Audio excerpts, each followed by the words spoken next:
Je tu ďalší diel série Španielsky s Yetim. Dnes nás čaká sprievodca.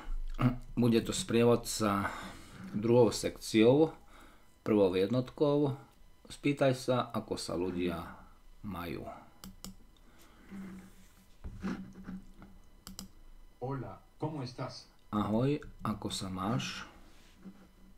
Bien, gracias. Dobre, ďakujem. Buenas tardes, señora. Dobrý deň, pani, ale hneď vedľa. Buenas tardes, ¿cómo está usted?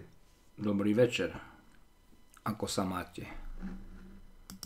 Hasta mañana, señor Pérez. Uvidíme sa zajtra, pán Pérez. Adiós, hasta mañana. Dovidenia, uvidíme sa zajtra. Rozdiel medzi tu a usted. V angličtine to znie rovnako you. Lenže you môže znamenať ty a môže znamenať aj vy. Tu je používané v priateľskej konverzácii týkanie ty. Juan, ¿cómo estás tú? Jan, ako sa máš? Usted, to je o zdvorilej interakcii, zdvorilom vzťahu, vykanie. Hola, señor. ¿Cómo está usted?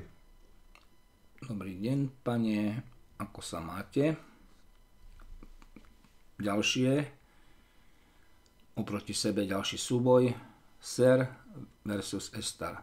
Estar opisuje veci, ktoré sú iba dočasne pravdivé. No a to môže byť poloha, ľudí alebo veci. Manuel está aquí. Manuel je tu. O chvíľu to už nemusí byť. A tvári toho slovesa estar, byť, estoy, estás, está, som si, je, sa používa aj keď hovoríme o pocitoch ľudí, alebo čo ľudia robia, pretože aj to je dočasné. Yo estoy cansada. Som unavená, nebudem unavená celý život, teraz som unavená.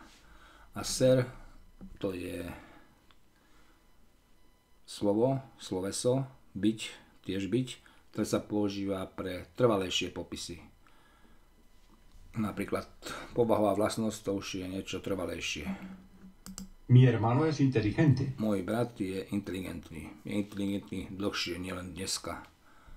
No a tvári toho slovesa byť, soy, RSS, som si, je, a to sa používa aj vtedy, keď hovoríme, odkiaľ ľudia sú, pretože to sa nemení, to je trvalé.